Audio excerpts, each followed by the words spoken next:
Before beginning assembly of your office chair, make sure you have all your parts and hardware.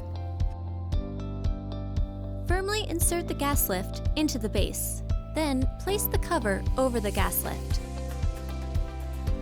The arrow on the mechanism indicates the front of the chair. Start by placing the 2 included gaskets on the screw holes towards the front of the chair. Then, attach the mechanism to the bottom of the seat cushion using M830 mechanism screws. With a Phillips screwdriver, firmly tighten each screw in an alternating cross fashion.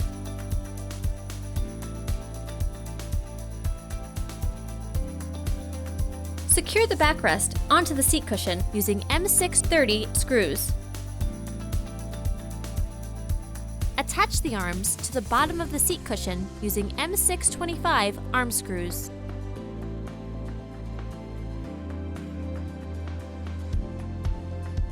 Flip the chair over and repeat the process to attach the second arm.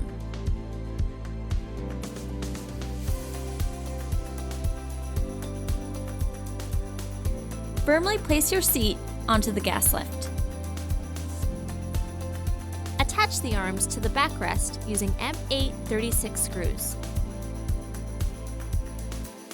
Your final step of assembly is to sit on your new chair to firmly engage the mechanism onto the gas lift. You're now ready to enjoy your new office chair.